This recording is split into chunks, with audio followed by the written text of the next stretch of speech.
we have made it very clear in our policy that South Africa is a country of many races. There is room for all the various races in this country.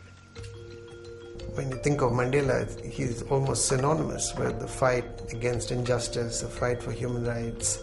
He was, I think, self-evidently a leader of men. I recently formally announced my retirement from public life and should really not be here. However, as long as poverty, injustice, and gross inequality persist in our world, none of us can truly rest. South Africa was characterized by an extreme form of racial division, and where the government was about what color skin you were. And this is the sort of thing that propelled him and others like him to confront such a system. Nelson Mandela was arrested because he fought against the system of apartheid. The trial started on the 1st of August of 1958. I remember very distinctly actually being introduced to him and having a conversation with him.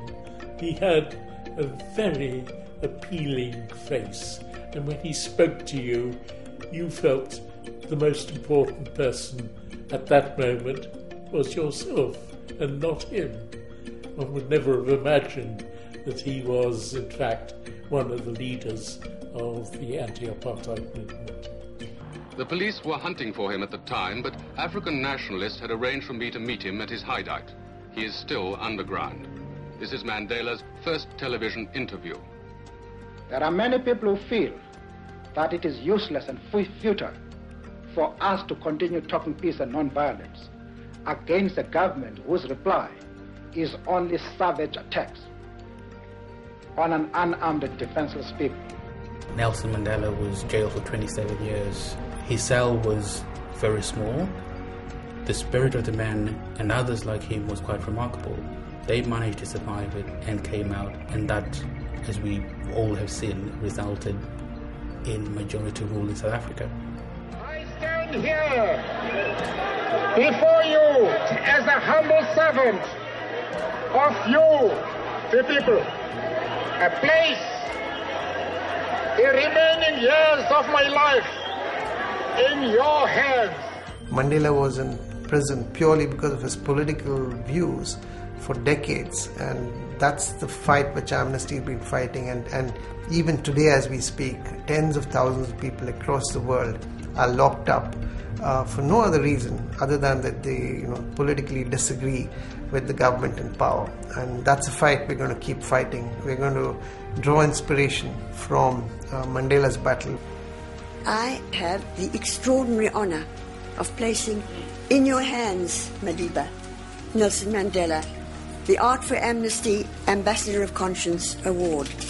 It's tribute to and the deep gratitude of the world for your greatness, your conscience. He was somebody who could, just simply by the way he spoke, the way he approached issues, he was somebody who united people. He was somebody who bridged divides, not just between sort of white and black, but all sorts of divides, north, south, east, west. I have cherished the idea of a democratic and free society in which all persons live together in harmony and with equal opportunities. It is an idea for which I hope to live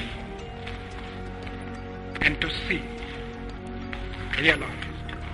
But my Lord, if it needs be, it is an idea for which I am prepared to die.